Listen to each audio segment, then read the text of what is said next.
한 사람의 의사가 있습니다. 이 의사가 다른 사람들이 자신이 의사라는 것을 알게 하는 방법이 무엇이 있을까요? 가장 확실한 것은 이 의사가 일하는 곳에서 환자와 의사로 만나는 겁니다. 그러면 이 환자가 이제 진료를 받으면서 이 사람이 의사구나라는 것을 알 수 있습니다. 또 이 의사가 명함을 나누어 주면서 저 의사입니다라고 소개할 때, 이 사람이 의사구나라는 것을 알 수 있습니다. 또 다른 방법은 이 의사가 평소 삶에서 이 의사로서의 활동을 하는 겁니다. 예를 들어 긴급한 상황에서 이제 한 사람이 쓰러져 있는데 자신이 이제 이 긴급한 환자를 돌보면 사람들은 그것을 보고 이 사람이 의사구나라는 것을 알 수 있고, 또 이런 긴급한 상황이 아니더라도 평소에 지내면서 주변 이웃들에게 의료와 관련된 건강과 관련된 강연을 하고 가르치고 활동을 이런 활동을 한다면 이 사람이 의사구나라는 것을 알 수 있습니다. 그런데 예수 그리스도를 믿는 그리스도인들이 다른 사람에게 내가 그리스도인임을 나타내는 것 또한 마찬가지입니다. 가장 확실한 것은 내가 다니는 교회에 사람을 데리고 오면 이 사람이 교회를 다니는구나, 예수님을 믿는 사람이구나 라는 것을 알 수 있고, 또 나 예수님 믿는 사람이에요 라고 고백을 하며 사람들에게 말을 한다면 그 말을 듣고 알 수 있습니다. 또 다른 방법은 그리스도인으로서 내가 있는 그 자리에서 그 삶을 살아갈 때 그리스도인의 모습을 보여준다면 사람들은 그 모습을 보고 교회 다니는 사람이었구나, 역시 예수님 믿는 사람이구나 라고 알게 됩니다. 오늘 말씀은 그리스도인이 되었다면 자신의 삶을 통해서 그리스도인임이 드러나야 한다고 말하고 있습니다. 우리가 저번 시간에 함께 읽었는데요, 말씀 18절을 보면 그가 그 피조물 중에 우리로 한 첫 열매가 되게 하시려고 자기의 뜻을 따라 진리의 말씀으로 우리를 낳으셨느니라. 하나님께서 우리를 진리의 말씀으로 낳으셨습니다. 우리는 옛사람을 벗어버리고 새 사람이 되었습니다. 정말 형언할 수 없는 그 은혜로, 측량할 수 없는 은혜로 우리는 새롭게 태어난 사람들입니다. 그래서 야고보는 우리가 이제 진리의 말씀으로 그 헤아릴 수 없는 그 은혜로 새롭게 태어났다면 이제 어떻게 살아가야 하는가, 그것을 이야기해 주고 있습니다. 먼저 야고보는 속히 해야 할 것과 더디해야 할 것을 말하는데요, 한번 19절을 제가 읽어 보겠습니다. 내 사랑하는 형제들아, 너희가 알지니 사람마다 듣기는 속히 하고 말하기는 더디하며 성내기도 더디하라. 많은 사람들이 쉽게 실수하는 것이 상대방의 이야기를 듣지 않고 내가 옳다 생각하는 것을 툭툭 내뱉는, 너무나 쉽게 말하는 겁니다. 이런 행동들로 인해서 사람들은 상처를 받게 되고 또 인간관계가 깨지기도 합니다. 이렇게 되는 이유가 상대방의 이야기를 듣지 않고 내가 맞다라고 이렇게 완고하게 생각하며 말을 내뱉기 때문인데요. 그만큼 이 말하는 것과 듣는 것이 우리 삶에서 중요합니다. 그래서 우리 속담으로도 정말 많은 속담이 있고, 또 이스라엘 고대 랍비는 이런 이야기를 했습니다. 사람에게는 두 개의 귀가 있고 하나의 입이 있다. 이 말 뜻은 우리가 두 배로 더 잘 듣고, 두 개가 있는 만큼 두 배로 더 잘 듣고 하나인 만큼 신중하게 말해야 한다는 의미입니다. 또 랍비가 귀는 항상 열려 있지만 우리가 말하는 혀는 일하는 벽에 갇혀 있어서 꼭 필요한 때만 이가 열려 말할 수 있다라고 말합니다. 그만큼 이 말과 듣는 것이 중요합니다. 그런데 이 말하는 것과 듣는 것이 사람 관계에서만이 아니라 하나님과의 관계에 있어서도 마찬가지입니다. 그리스도인들은 하나님의 말씀을 들어야 합니다. 그 하나님의 말씀을 듣고 하나님의 뜻대로 살아가야 합니다. 그런데 하나님의 말씀을 듣지 않고 내 생각대로 내가 원하는 대로 이렇게 내가 말하는 대로 살아간다면 우리가 하나님의 뜻을 이루어야 하지만 하나님의 뜻을 이루는 것이 아니라 내 뜻, 내 뜻을 이루며 살아가게 됩니다. 그렇기 때문에 하나님의 말씀을 잘 들어야 하고 우리가 하나님의 말씀을 늘 들을 준비를 해야 합니다. 야고보는 우리에게 속히라는 말이 준비하다라는 의미가 있는데요. 우리가 항상 하나님의 말씀을 들을 준비가 되어서 하나님께서 말씀하실 때 그 말씀을 항상 들으라라는 이야기입니다. 그리고 이렇게 우리가 하나님의 말씀을 듣고 우리의 말을 하기는 우리의 생각과 주장을 말하기에는 더디하라라고 말하고 있습니다. 오늘 그리고 말하기를 더디할 뿐만 아니라 성내기를 더디하라라고 말을 하는데요. 이 성내기를 더디하라라는 것은 마음을 다스리라라는 의미입니다. 잠언 16장 32절을 보면 노하기를 더디하는 자는 용사보다 낫고 자기의 마음을 다스리는 자는 성을 빼앗는 자보다 나으니라. 노하기를 더디하는 것이 마음을 다스리는 것과 같은데 그 마음을 다스리는 자는 성을 빼앗는 자보다 낫다라고 말합니다. 이 성을 빼앗는 것이 얼마나 어려운 것인지 우리가 잘 알고 있기 때문에 이 노하기를 더디하는 것이 얼마나 어렵고 대단한지를 알 수 있습니다. 우리는 이 어렵지만 우리의 감정대로 자기 중심적으로 화를 내서는 안 됩니다. 화내기를 더디해야 합니다. 왜냐하면 20절을 한번 보겠습니다. 사람이 성내는 것이 하나님의 의를 이루지 못함이라. 우리가 모세의 모습을 기억하면 알 수 있는데요. 모세가 애굽 사람을 화를 참지 못하고 쳐 죽였습니다. 그리고 그 애굽 사람을 죽인 뒤 도망을 갔고 40년간 이제 훈련을 받았습니다.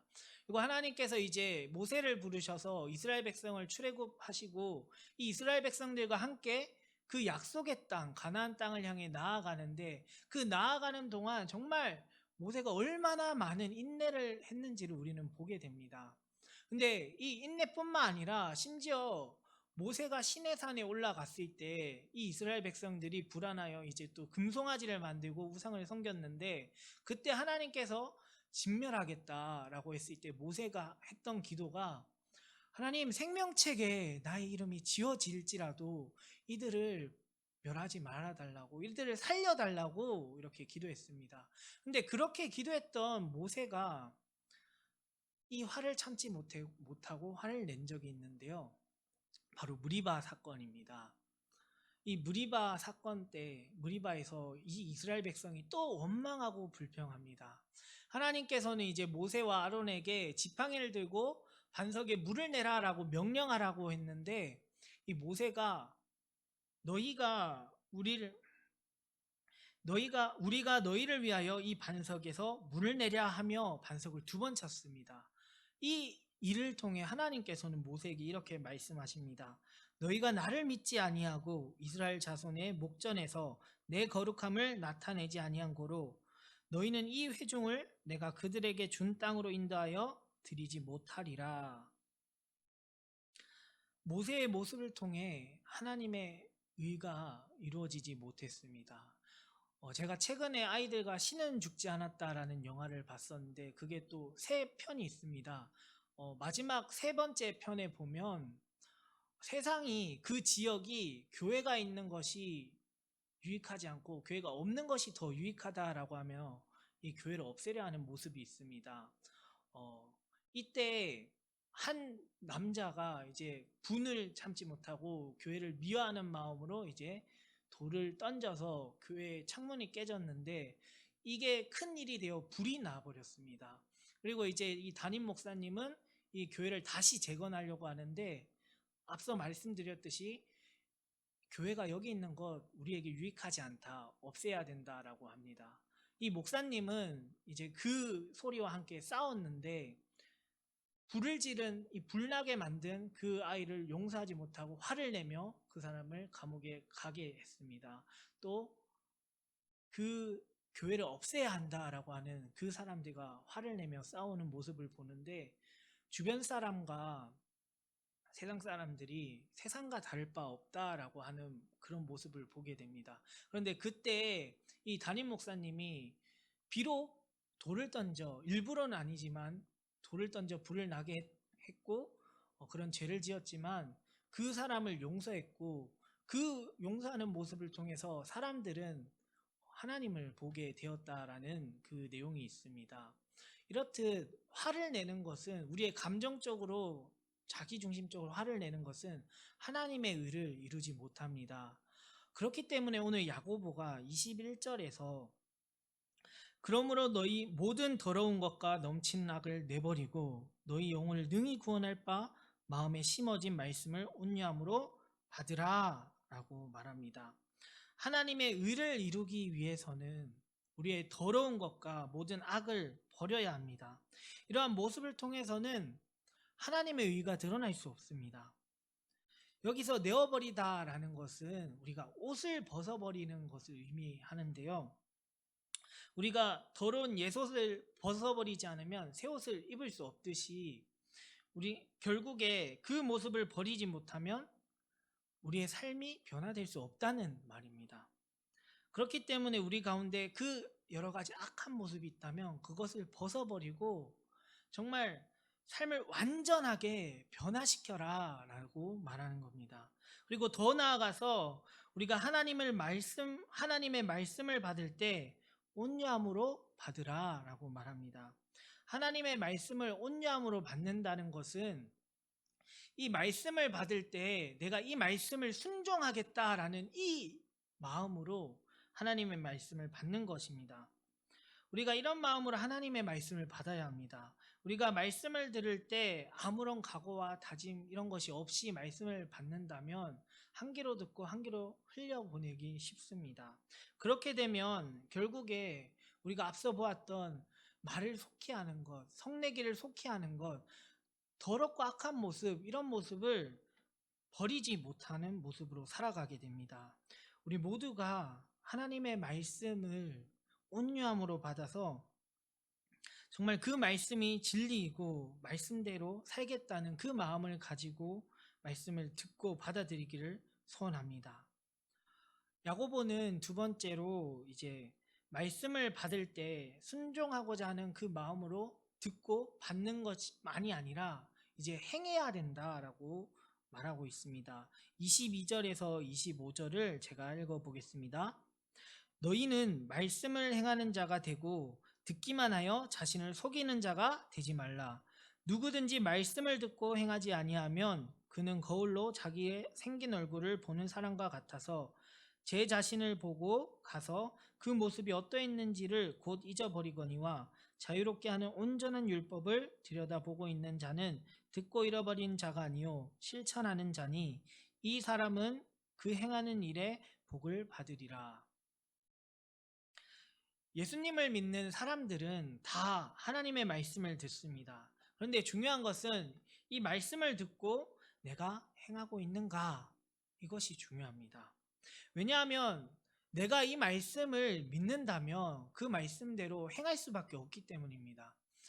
만약 누군가가 저기로 가니까 값비싼 선물을 공짜로 주더라 라는 이야기를 듣게 되는데, 그것을 듣고 우리가 믿는다면 어떻게 하나요? 당연히 그곳으로 가서 값비싼 그 선물을 받겠죠. 이렇듯 믿음과 행위는 떨어질 수 없습니다. 내가 믿는다고 하는 그 진리의 말씀을 듣고 행하지 않는다면 우리는 우리 자신을 속이는 자가 되는 겁니다. 마태복음 21장에 보면 대제사장들과 장로들이 이제 예수님께 나와서 무슨 권위로 이런 이야기를 하냐고 묻습니다. 그때 예수님께서 어떤 사람에게 두 아들이 있다. 이 두 아들이 있는데 두 아들에게 포도원에서 누가 일할 거냐라고 물었는데, 첫째 아들은 네라고 하고 일하지 않았고 둘째 아들은 싫다라고 말을 했는데 이후에 깨닫고 가서 일을 했다고 합니다. 그러면서 예수님께서는 누가 아버지의 뜻대로 행하였느냐라고 묻습니다. 결국 말씀을 듣기는 들었는데 하지 않는 사람과 듣지 않은 것 같았는데 그 말씀을 행한 사람, 누가 아버지의 뜻대로 행하였느냐 말합니다. 그리고 예수님께서는 이 대제사장과 장로들에게 내가 진실로 너희에게 이르노니 세리들과 창녀들이 너희보다 먼저 하나님 나라에 들어가리라 하시며 너희는 믿지 않았고 세리와 창녀들은 믿었다라고 말을 합니다. 이 말을 듣고 어땠을까요? 화가 나지 않을 수가 없겠죠. 화가 나지 않는 것이 이상합니다. 그러나 우리가 온유한 마음으로 이 말씀을 받는다면 어떻게 해야 되지? 어떻게 해야 되지? 라고 하며 고통스러워하며 이 가슴을 치는 모습을 보게 될 것입니다. 그런데 만약 이 강팍한 마음으로 이 말씀을 걷어차버렸다면 우리는 분노하게 되고 그 분노로 인해서 스데반이 돌에 맞아 죽었습니다. 예수님이 십자가에 못 박혀 죽었습니다. 말씀이 왔는데 온유함으로 받아들이지 못하고 강팍함으로 받으면 이렇게 분노하게 되고 하나님을 배척하게 됩니다. 그래서 야고보는 예수 그리스도를 믿는다고 하나 그러한 삶을 살지 못하는 사람, 자신은 그리스도인이라고 하지만 그리스도인으로서 살아가지 못하는 사람들에게 온유함으로 말씀을 받고 그 말씀을 행하면서 자신을 속이는 자가 되지 말라고 말하고 있습니다. 그렇게 살지 못하는 사람들은 거울로 자신의 얼굴을 보는 사람과 같습니다. 당시 이 거울은 오늘날 거울을 보면 어떤가요? 깨끗해서 저 멀리서 봐도 되고 잘 보이죠. 그런데 이 당시에는 일반인이 거울을 가질 수 없었을 뿐더러 또 거울이라는 것이 금속을 맨들맨들하게 만들어서 우리가 성경책을 막 가까이서 보듯이 이렇게 보았습니다. 그런데 이게 그래도 흐려서 이제 금방 잊어버리는데 이 말씀을 듣고도 행하지 않는 자가 바로 이런 모습이라고 말하고 있습니다. 우리가 하나님의 말씀을 들었을 때 그 말씀을 통해서 나의 옛모습을 보게 되고 내가 무엇이 잘못되었는지를 깨달으며 이제 앞으로 어떻게 살아가야 되는지를 깨닫게 됩니다. 그런데 그때 우리가 깨달은 대로 행하지 않는다면 그것은 단순히 지식적으로 이게 잘못되었구나라고 아는 것밖에 되지 않고 또 그 사실을 금방 잊어버리게 됩니다. 우리는 이러한 모습을 조심해야 합니다. 우리가 정말 이 부분에서 쉽게 속아 넘어갈 수 있습니다. 오늘날 텔레비전, 휴대폰, 컴퓨터 많은 곳으로 하나님의 말씀을 들을 수 있습니다. 그 말씀을 들으며 우리는 들을 때마다 하나님께서 나에게 이것을 말씀하시는구나 깨닫게 됩니다. 정말 이 말씀을 듣는 데는 많아졌는데 우리가 이 말씀을 듣고도 행하지 않는다면 이 거울을 보는 이유가 뭘까요? 거울을 보았을 때 내 머리가 헝클어져 있네, 여기 눈곱이 있네, 이런 것들을 보면서 머리를 감고 눈곱을 떼고 세수를 하며 이렇게 했을 때 거울을 보는 의미가 있고 효력이 있는 겁니다. 근데 우리가 말씀을 듣고도 행하지 않는다면 거울을 보고도 씻지도 않는 그런 모습과 같이 아무런 의미도 없고 아무런 능력도 효력도 없는 모습이 된다고 지금 말을 합니다. 그렇기 때문에 우리가 날마다 그 말씀을 듣고 나는 말씀으로 행하고 있는가, 그 들은 대로 행하고 있는가 점검해 보아야 하고 날마다 그 말씀을 붙잡고 말씀대로 행하며 살아가야 합니다. 그러면 복이 있습니다. 우리에게 하나님의 말씀을 경험하게 되고 참 진리, 참 자유를 누리게 되고 하나님께서 온갖 좋은 은사와 선물들을 우리에게 주셨다라고 말을 하는데 그것을 진정으로 누리게 됩니다. 이 복을 누리는 우리 모두가 될 수 있기를 간절히 기도합니다. 이제 마지막으로 야고보는 이 복을 누리는 성도들은 어떠한 삶의 모습을 보이는지를 말합니다. 26절에서 27절 읽어보겠습니다. 누구든지 스스로 경건하다 생각하며 자기의 혀를 재갈을 물리지 아니하고 자기 마음을 속이면 이 사람의 경건은 헛것이라. 하나님 아버지 앞에서 정결하고 더러움이 없는 경건은 곧 고아와 가부를 그 환난 중에 돌보고 또 자기를 지켜 세속에 물들지 아니하는 그것이니라. 복을 누리는 성도, 즉 경건한 자, 그들은 혀에 재갈을 물린다라고 말합니다.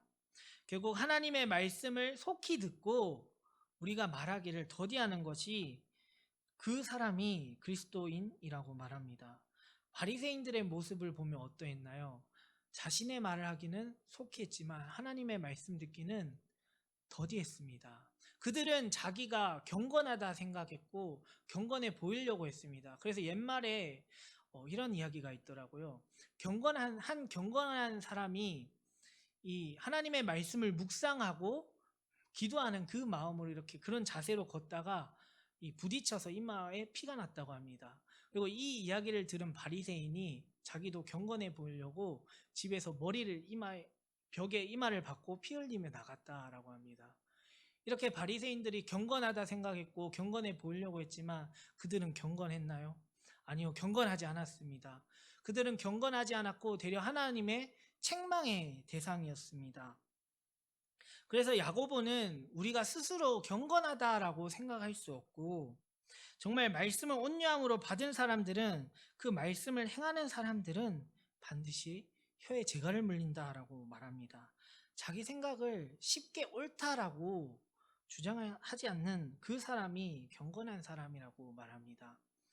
그리고 하나님 앞에서 정결하고 더러움이 없는 그 경건은 고아와 가부를 환난 중에 돌보는 것이라고 말하고 있습니다. 당시 편지를 받던 사람들은 디아스포라 유대인이었습니다. 우리 1장 1절에도 보면 흩어져 있는 12지파에게라고 말을 하는데요. 이 사람들은 나그네들이었습니다. 전부 핍박에 내몰리고 고난에 내몰려서 험난한 인생을 살았던 사람들입니다. 전부 다 나그네였습니다. 고아와 가부, 나그네 이런 사람들은 하나님의 특별히 마음을 쓰는 사람들이었습니다. 심지어 하나님께서는 가난한 자에게 꾸어주는 것은 나에게 꾸어주는 것과 같다라고 할 정도로 이들에게 특별한 마음을 썼는데요. 그 이유가 뭘까요? 이 세 종류의 인생, 나그네, 고아, 가부, 가난한 자, 이들은 바로 우리를 상징합니다. 우리가 전에 이들의 공통점이 도움 없이, 긍휼 없이, 누군가의 그런 손길 없이는 살아갈 수 없는 인생입니다. 우리가 전에 그런 인생이었습니다. 그런데 그런 우리에게 하나님께서는 그리스도를 보내주셔서 그 그리스도께서 우리에게 찾아오셔서 죽을 수밖에 없었던 인생이었는데 그런 우리를 구원하시고 구제해 주셨습니다. 그래서 기독교가 가진 구제는 다른 종교와 다릅니다. 다른 종교는 그냥 가난한 자에게 돈을 주고 그냥 먹여 살리는 그런 구제지만 우리는 그런 인본주의적인 구제가 아니라 그런 것도 하지만 더 나아가서 결국에 내가 받은 사랑, 내가 받은 구원, 그 복음을 전하는 그것이 구제입니다. 하나님께서 우리에게 그 사랑을 주셨고 우리는 그 사랑을 잊고 그의 자녀가 되었습니다. 부전자전이라는 말이 있듯이 하나님이 우리의 아버지이고 그 아버지의 모습이 우리의 모습을 통해서 드러나야 하는 겁니다. 우리의 모습 속에 그렇게 고아와 가부를 돌보는 그런 이웃을 사랑하는 모습이 넘쳐나기를 기도합니다. 마지막으로 세상에 물들지 않는 것이 경건이라고 말을 하는데요. 한 목사님께서 어릴 적에 집 근처에 연탄 공장이 있었다고 하는데 그 연탄 공장에서 그래서 친구들과 막 뛰어노는데 옆에 이제 연탄 가루들이 막 쌓여 있다고 합니다. 그러면 이 연탄 그 쌓여 있는 것을 보면서 옷이 더러워지지 말아야 하니까 조심해서 놀아야 되겠다 하고 놀았다고 합니다. 근데 그 놀고 나오면 항상 옷이 더러워져 있었습니다. 왜 그랬을까요? 공기 중에 그 연탄가루가 다 섞여 있었기 때문에 아무리 조심을 한다고 해도 그 연탄가루가 옷에 다 묻고 나오고 또 공기 중에 있다 보니까 콧구멍이 새까매졌다고 합니다. 어쩔 수 없는 거죠. 이런 것과 같이 오염이 가득하고 기본적으로 뒤틀려 있는 세상에서 우리 그리스도인이 살아갑니다. 우리가 이곳에서 항상 그리스도의 보혈의 피를 힘입어서 경건으로 버텨낸다는 것은 정말 어렵습니다. 기본이 죄악이고 기본이 고난이 가득한 땅인데 어떻게 버텨낼까요? 하나님의 말씀을 이렇게 받아들여서 정말 그 말씀으로 계속해서 씻어버리는 겁니다. 우리가 가만히 서 있으면 아무렇지 않을 것 같고 그냥 괜찮을 것 같은데, 우리가 가만히 있는 것은 우리는 쉽게 부패하여지고 쉽게 썩어져 버리기 때문에 가만히 있는 것이 잘하고 있는 것이 아니라, 우리가 날마다 하나님의 말씀을 듣고 그 말씀으로 우리를 씻어내는 것이 바로 세상에 물들지 않고 우리가 이 땅 가운데 경건한 자로 살아가는 삶입니다. 이것이 우리 안에 있어야 합니다. 오늘 말씀은 이제 진리의 말씀으로 새롭게 태어난 사람들, 그리스도인들이 그리스도를 믿는다면 그 믿음을 믿는다고 말만 하는 것이 아니라 행해야 한다고, 그 말씀을 온유함으로 받아들이고 정말 내가 이 말씀을 순종하겠다는 그 마음으로 이 말씀을 받아들이고 행해야 한다고 말합니다. 그렇게 행할 때 우리의 믿음이 드러나고 우리의 삶을 통해 하나님이 드러나고 또 우리는 복을 누리게 됩니다. 우리 모두가 이 땅에서 정말 하나님의 말씀을 행하여 참된 복을 누리고 또 우리의 모습을 통하여 우리의 믿음이 드러나며 참된 복이 무엇인지를 세상 가운데 보여주는 우리 모두가 되기를 간절히 기도합니다.